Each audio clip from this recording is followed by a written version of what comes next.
حضرت ہود علیہ السلام کا ذکر قرآن مجید میں بار بار آتا ہے۔ حضرت نوح علیہ السلام کی اولاد دنیا میں مدتوں تک بسی، پھر آہستہ آہستہ خدا تعالیٰ کو بھولنے لگی۔ شیطان نے پھر ان کو بہکا کر بتوں کی پوجا میں لگا دیا۔ اللہ تعالیٰ جو اپنے بندوں پر بہت رحم کرنے والا ہے، انہوں نے پھر حضرت ہود علیہ السلام کو اپنا پیغمبر بنا کر ان لوگوں کے پاس بھیجا، اور پھر انہوں نے اپنی قوم کو جو عاد کہلاتی تھی ان سے کہا کہ تم خدا ہی کی عبادت کرو، اس کے سوا تمہارا کوئی معبود نہیں ہے۔ میں تم سے اس وجاہت و نصیحت کے بدلے کوئی مزدوری یا اجرت نہیں مانگتا، مجھے اس کا بدلہ تو وہ دے گا جس نے مجھے پیدا کیا ہے۔ اے میری قوم، تو اپنے رب سے بخشش مانگو اور اس سے توبہ کرو، وہ تمہارے لیے مہ برسائے گا جس سے تمہارے کھیت اچھے ہوں گے اور تمہاری طاقت بہت بڑھا دے گا۔ ان لوگوں نے کہا کہ اے ہود، ہم تمہارے کہنے سے اپنے بتوں کو نہیں چھوڑ سکتے، تم کوئی نشانی دکھا، ہم تو یہ سمجھتے ہیں کہ ہمارے بتوں میں سے کسی نے تم پر سیب کر دیا ہے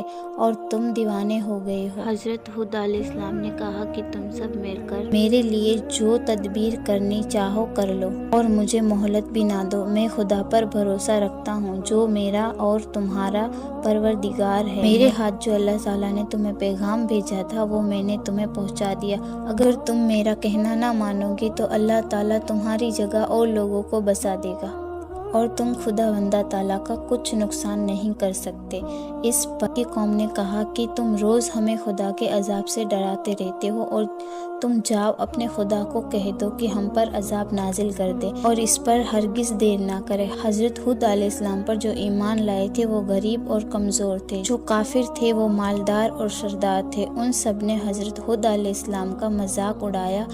آسمان پر ایک بادل نمودار ہوا جسے دیکھ کر یہ سمجھے کہ بارش ہونے والی ہے۔ حضرت ہود علیہ السلام کو اللہ تعالیٰ نے بتا دیا تھا کہ یہ جواب ہے، چنانچہ وہ ایماندار لوگوں کو لے کر بستی سے باہر چلے گئے۔